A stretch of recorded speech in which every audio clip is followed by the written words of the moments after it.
Paz e graça, irmãos. Chegamos ao livro de número 62 da Bíblia.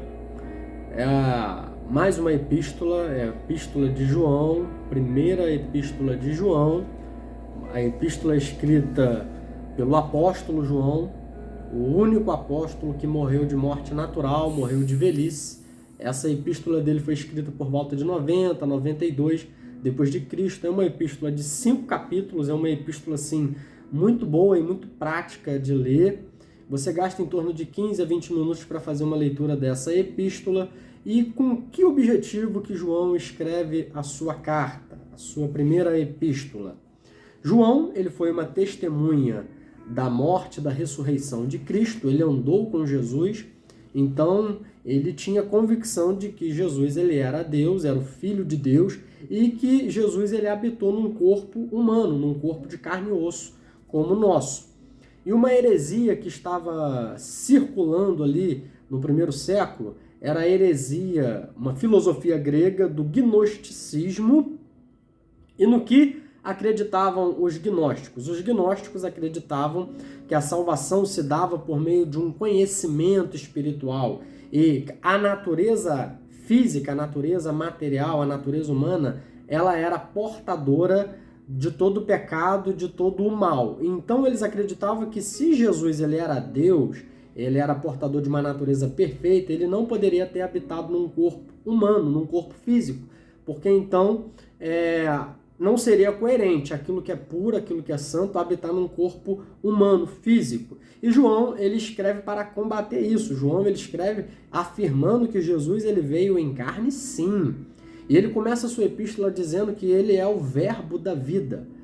Esse termo verbo era usado entre os gnósticos e entre os gregos para se referir à força motriz do universo, à inteligência transcendental do universo. Então João está dizendo, olha, essa força que vocês acreditam que criou o universo, essa força que vocês acreditam ser a origem de todas as coisas, ser a sabedoria transcendental, então, esse verbo ele é Jesus. Ele é o verbo que se fez carne e que habitou entre nós.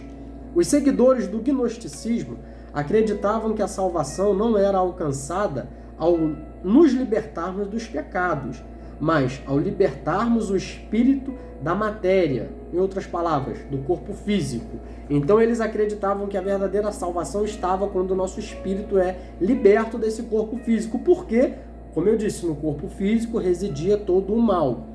Eles também acreditavam que a salvação era alcançada por meio de um conhecimento especial, que era chamada gnose, e não pela fé em Jesus Cristo. E João aqui ele vai dizer que a fé, essa é a vitória que vence o mundo, é a nossa fé. E o docetismo, ele era um ramo do gnosticismo. E os seguidores do docetismo acreditavam que a natureza espiritual de Jesus não poderia ter assumido um corpo físico. Então, assim, João, como ele era um discípulo, era uma testemunha ocular da vida e da obra de Jesus, ele veio para combater isso aqui. Agora, interessante, irmãos, que na sua epístola também ele nos dá ensinamentos assim muito práticos, dizendo que Deus ele é luz, e dizemos que no verso 7 do capítulo 1. Aqui eu vou estar dando uma percorrida em alguns versículos só para trazer essas pérolas aqui dos ensinamentos dessa epístola, mas o objetivo geral da epístola era combater o gnosticismo e nos dar conselhos práticos da prova do nosso amor a Deus, da nossa fé em Deus. E ele começa dizendo, por exemplo, no verso 7 do capítulo 1, se andarmos na luz, mantemos comunhão com os irmãos, e o sangue de Jesus nos purifica de todo pecado. Ele começa a dizer que Deus é luz, nele não há trevas nenhuma. Deus ele é a claridade, Deus ele é puro, Deus ele é santo, Deus ele é luz. E se nós dizemos que andamos em Deus, andamos com Deus, nós também andamos com luz. E se nós andamos com Deus, nós também temos comunhão uns com os outros. Nós amamos uns aos outros, que foi os mandamentos que ele deixou, amar a Deus e amar ao próximo. E ele chega a dizer, se alguém odeia o seu irmão, se alguém detesta o seu irmão, essa pessoa não pode ter a luz. Essa pessoa não pode ter o amor de Deus. Porque se alguém odeia o seu próximo, esse alguém ele é homicida. E ele compara esse ódio ao ódio que Caim teve de Abel, a ponto de matar o próprio irmão por inveja. E ele diz, e o sangue de Jesus nos purifica de todo pecado. Porque no verso 8 do capítulo 1, ele diz que todos nós temos pecado. Se alguém diz que não tem pecado, nós nos enganamos a nós mesmos. Então, ele fala que se nós mantemos a comunhão com Deus, andamos na luz, o sangue de Jesus nos purifica de todo pecado. Nós, em nós mesmos, nós não temos condições humanas de nos purificarmos. É o sangue de Cristo que nos purifica de todo pecado. E no capítulo 2 ele começa dizendo que essas coisas ele está nos escrevendo para que a gente não venha pecar. A orientação é para andar na luz, amar uns aos outros e não pecar. Só que devido à nossa natureza pecaminosa, a nossa propensão ao pecado, a nossa inclinação ao pecado, vez e outra a gente vai cometer um pecado ou outro. E ele diz, todavia, se alguém pecar, nós temos advogado. Capítulo 2, verso 1, nós temos advogado junto ao Pai, Jesus Cristo, o justo. Ele é o nosso advogado. Ele é aquele que intercede junto ao Pai. Ele é o nosso sumo sacerdote. Ele é a propiciação pelos nossos pecados. Ele é que apazigua Deus. Diante do trono de Deus, ele intercede por nós. E isso é maravilhoso, irmãos. E ele vai dizer também, no capítulo 2 ainda, no versículo 6, que aquele que diz permanecer nele, deve andar como ele andou. Então, é seguindo os passos do Mestre. Não dá para dizer que ama a Deus, que serve a Deus, se a gente não busca andar como ele andou. E aí, no verso 9, ele diz que quem odeia o irmão está em trevas. Então, é aquilo que eu disse. Não é possível alguém dizer que ama a Deus e odiar o seu irmão. E ele também nos orienta, no capítulo 2, verso 15, a não amar o mundo nem as coisas que há no mundo. Se alguém ama o mundo, o amor do Pai não está nele. E o que é o mundo? O mundo é o cosmos? É o mundo físico? Não. É o mundo sistema governado por Satanás. Nós temos 3 inimigos, que é a nossa carne, o mundo e o diabo. O diabo controla o mundo e usa o mundo para tentar seduzir a nossa carne. E ele diz aqui, capítulo 2, verso 16, porque tudo que há no mundo, então, o que existe no mundo? Concupiscência da carne, concupiscência dos olhos e a soberba da vida. Não procede do Pai, mas do mundo. O que é a concupiscência da carne? Concupiscência é desejo, é cobiça. É um desejo impuro, é um desejo maligno. Então, o desejo da carne, os nossos desejos naturais da nossa carne, adultério, prostituição, tudo aquilo que procede da carne, inveja, ira, bebedeira, glutonaria, tudo que procede da carne, que está nos nossos olhos, os nossos desejos, eles militam contra o Espírito de Deus. E a soberba da vida, que é o orgulho, né? Então, essas coisas procedem do mundo. E ele diz no verso 17 do capítulo 2, o mundo passa, assim como a sua concupiscência, mas aquele que faz a vontade de Deus permanece para sempre. E ele também dá uma série de conselhos aqui contra os anticristos, contra os falsos mestres. Os falsos mestres eram esses propagadores da doutrina do gnosticismo, que não diziam que Jesus havia vindo em carne.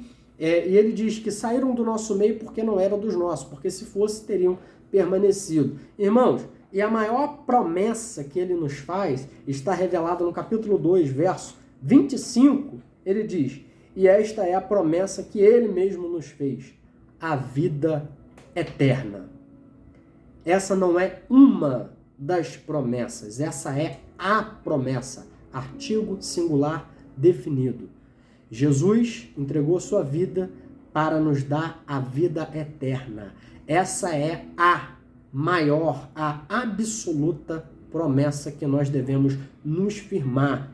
Jesus ele não morreu apenas para nos curar de uma doença, para restaurar um casamento, para nos abrir uma porta de emprego, para curar a gente da nossa depressão. Porque no mundo nós estamos sujeitos à aflição. A nossa maior promessa é a vida eterna. Nem toda doença vai ser curada, nem todo mundo vai ter os seus problemas resolvidos nesta terra. Mas uma coisa é certa, a vida eterna é a maior, a soberana. é a singular promessa, a vida eterna. Então, que nós possamos nos firmar nessa promessa, porque ainda que a gente tenha que passar por aflições, por dores, por doenças, por decepções, por dificuldade financeira, nesta terra, a nossa vida não se limita aqui, que a gente possa estar firmado nessa promessa, que é a vida eterna.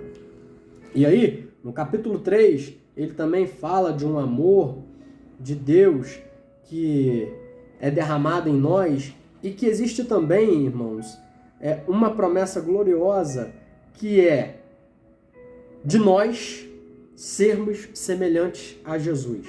A vida eterna, quando nós recebermos a vida eterna, nós seremos semelhantes a Jesus. Capítulo 3, verso 2. Amados, agora somos filhos de Deus e ainda não se manifestou o que havemos de ser. Sabemos que quando ele se manifestar, seremos semelhantes a ele. Olha que promessa maravilhosa, irmão. Quando ele se manifestar, nós seremos semelhantes a ele. Nós teremos um corpo semelhante ao dele. Capítulo 3, verso 3. E assim mesmo se purifica todo o que nele tem esta esperança, assim como ele é puro. A esperança da vida eterna, ela é a razão para nos purificarmos. A esperança de termos o nosso corpo glorificado, de sermos semelhantes a Jesus, faz com que a gente nos purifique. Faz com que a gente busque viver em santidade, em purificação, aguardando essa esperança. Porque quem não tem essa esperança, vive de qualquer maneira, não se preocupa em agradar a Deus, não se preocupa em se purificar e se guardar incontaminado do mundo. Eu tenho essa esperança de vida eterna. Eu tenho essa esperança de um dia ser semelhante a Ele, a receber um corpo semelhante ao dele. Então terá selada a obra da redenção. E ele diz que aquele que tem essa fé também não vive na prática do pecado, porque é impossível você viver na prática do pecado. Não que você não pode cometer um deslize ou outro, mas aquele que é nascido de Deus não vive pecando. Capítulo 3, verso 8. Aquele que pratica pecado procede do diabo, porque o diabo vive pecando desde o princípio. Então, duas coisas que eu ainda falo aqui. Pecado e diabo. Aquele que vive na prática do pecado, aquele que tem um hábito de pecar, ele não procede de Deus, ele procede do diabo. Então, todo aquele que é nascido de Deus não vive na prática do pecado. O que é a prática do pecado? É viver dia após dia fazendo as mesmas coisas, cometendo os mesmos pecados. Todos esses procedem do diabo. Então, é necessário se arrepender, se voltar para Deus para viver de acordo com a vontade dele. Irmão, e dando sequência aqui, capítulo 4, ele vai dizer: amados, não deis crédito a qualquer espírito, antes, provai os espíritos se procedem de Deus, porque muitos falsos profetas têm saído pelo mundo afora.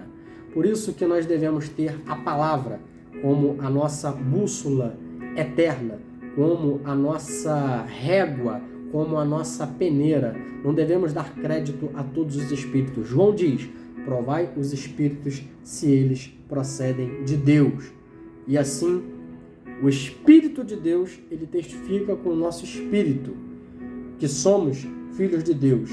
E aí ele diz que maior é o que está em nós do que o que está no mundo. Nós, nos dias atuais, precisamos ter discernimento espiritual. Nem todos os que falam em nome de Deus, nem todos os que usam a Bíblia, nem todos os que se dizem pastores, pregadores, profetas, procedem de Deus. Existem muitos falsos cristos, muitos falsos profetas. Isso é comum no fim dos tempos. Então a gente deve provar. E provar como? Provar de acordo com a palavra de Deus. E para finalizar, ele diz que esse amor de Deus que está em nós pelo Espírito que vem dele, porque Deus é amor, essa é uma das declarações assim, mais fortes de João, que Deus ele é amor. No capítulo 4, ele diz que, no versículo 17 do capítulo 4, nisto é em nós aperfeiçoado o amor, para que no dia do juízo mantenhamos confiança. Verso 18 do capítulo 4, no amor não existe medo, antes o perfeito amor lança fora o medo. Ora, o medo produz tormento. Logo, aquele que teme não é aperfeiçoado no amor. O perfeito amor, ele lança fora o medo. Medo de quê? Medo do julgamento futuro. O amor de Deus nos dá confiança diante dele no dia do juízo final. O amor de Deus em nós e a nossa prática de acordo com a vontade dele, de acordo com o espírito dele, esse amor dele em nós faz com que a gente tenha confiança. Tem muitas pessoas que não têm certeza da salvação, não têm a convicção, teme por esse dia, né? Só que o verdadeiro amor, ele lança fora todo medo. Se você ama, se você anda de acordo com a palavra dele, você não tem medo daquilo que está por vir, porque você confia. O verdadeiro amor lança fora todo medo, porque você não deve temer o futuro, você não deve temer as perseguições, você não deve temer o juízo, porque quem teme sofre tormento e não está sendo aperfeiçoado no amor. Então que o amor de Deus possa nos aperfeiçoar para que a gente possa ter confiança diante dele. E todo aquele que crê em Jesus, que Jesus é o Cristo, é nascido de Deus. E aqui no capítulo 5, verso 4, para finalizar, porque todo que é nascido de Deus vence o mundo, e esta é a vitória que vence o mundo, a nossa fé. Nós somos salvos pela fé, e é pela fé nele que venceremos o mundo. Que Deus possa estar te abençoando, que esta epístola de 1 João possa falar ao teu coração, leia ela com oração, com entrega, e que Deus possa te edificar através da sua palavra, e que o amor dele possa transbordar no seu coração, em o nome de Jesus. Até a próxima.